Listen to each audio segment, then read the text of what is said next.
We're Eddie and Faye Lockamy, and we've been married for 50 years. We're working on 51 now. That's right. We met in church when I was doing some music for their church, for her home church. And she was going to college at Greensboro College, and I was going to UNCW.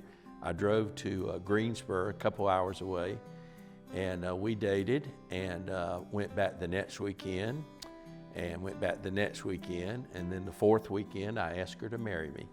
So. And I said no. And she immediately said no, but then I said, well, I'll call you in a couple of weeks, see if you've changed your mind. And she had changed her mind. And then we got engaged at Christmas, and we got married in July.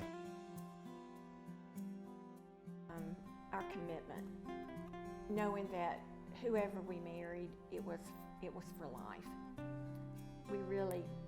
We took our vows seriously. We took them very seriously. And till death do us part. Made Christ the center of our marriage, and that's made all the difference in the world. So it was our lifelong commitment to stay married. I think our faith is what kept it together.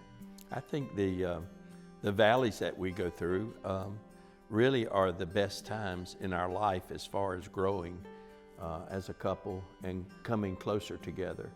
I know when you were diagnosed with cancer, 22 years ago, we really became closer during that time. And every valley we have in life, we've seemed to have grown. Communicate. Being able to confide in each other and to be open about how we feel, knowing each other's emotions and dealing with those emotions, you know, on a day-to-day basis and communicating together. Yeah. I think one thing I would recommend for all young couples is that they have counseling. For us, our marriage counseling was, what are we doing at the wedding rehearsal? Yeah, well, they didn't counsel do it back then. Yeah. And I think about that now, how different maybe some of the problems we had at the beginning would have been easier.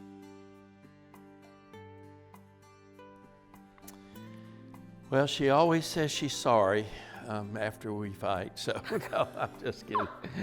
You are too No. And someone once said, you know, don't ever go to bed mad. We've probably gone to bed mad sometimes, yeah. And we wake up, we patch things over. Fine. Or we just let it go. And Yeah. then my Festers. problem is that many times I keep things in, and the least little thing will then bring it all up. And his response is, that happened weeks ago. Yeah. And I'm going, yeah, well, it didn't get resolved. So here we are back at it again. So Yeah, there yeah. you go.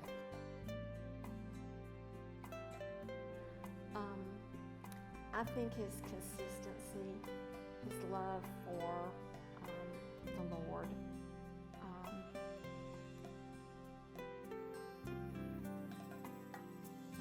her love for people and her very deep love for family has drawn me to her, and just what God planted in her heart, He planted in mine, and I believe He truly brought us together that way. Oh, now you're getting personal. Let's see. Mood swings. Yes, mood swings. Her exasperation at me when I ask a question or say something that she just can't believe. You know, when will I get rid of this man? It's the truth that opposites attract sometimes, and I know that she's been frustrated in the past with my spending habits, because I'd be in the poorhouse today if it wasn't for her, because I like to spend and she's very frugal, and so that's how we've handled our money. She handles the money, I just spend it. And so I think that's one thing. Opposites do attract, maybe. Maybe that's true in that sense. So. But if we'd had counseling, we'd have found that out. Yeah, that's true. before we got married. That's true. It would have. I mean, here we've been married 50 years. You know, our kids have been out of the house for quite a while, and just looking over that, I see where so many times once the kids leave home, then the couple doesn't know what to do. You have to respect each other. You have to help each other out. You have to communicate.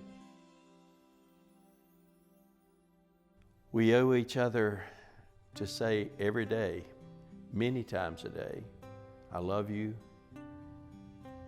and then back up those words with actions that speak louder than words.